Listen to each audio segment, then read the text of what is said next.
venons de signer un accord cadre de Doha, un accord cadre bilatéral entre le gouvernement de la République démocratique du Congo et l'AFC M23.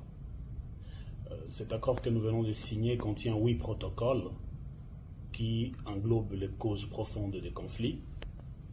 Et en fait, ces protocoles sont comme des chapitres et qui seront développés. Ces protocoles sont des causes profondes combinées qui seront négociées, puis signées, et ce sera la consécration d'aboutir à un accord de paix global. Les protocoles vont déterminer les matières à discuter, les calendriers de mise en œuvre et les acteurs qui vont procéder à cette mise en œuvre.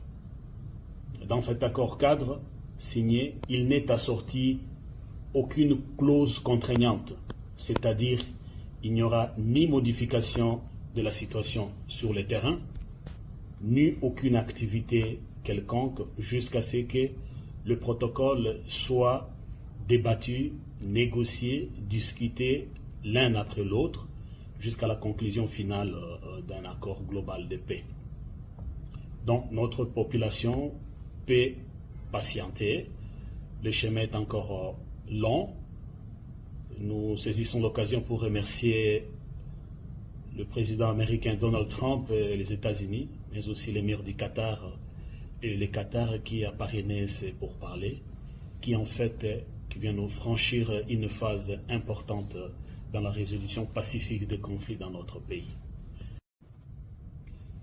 Nous venons de signer un accord cadre de Doha, un accord cadre bilatéral entre le gouvernement de la République démocratique du Congo et l'AFC M23. Cet accord que nous venons de signer contient 8 protocoles qui englobent les causes profondes des conflits.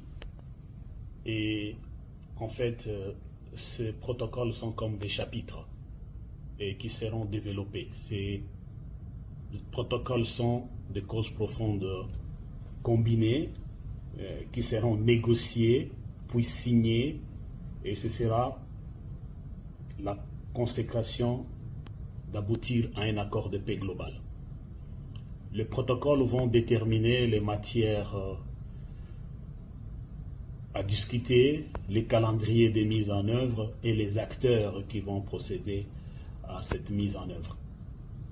Dans cet accord cadre signé, il n'est assorti aucune clause contraignante, c'est-à-dire il n'y aura ni modification de la situation sur le terrain, ni aucune activité quelconque jusqu'à ce que le protocole soit débattu, négocié, discuté l'un après l'autre jusqu'à la conclusion finale d'un accord global de paix.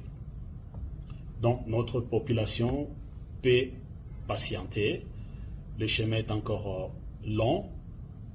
Nous saisissons l'occasion pour remercier le président américain Donald Trump et les États-Unis, mais aussi l'émir du Qatar et le Qatar qui a parrainé ces pourparlers, qui en fait qui vient nous franchir une phase importante dans la résolution pacifique des conflits dans notre pays.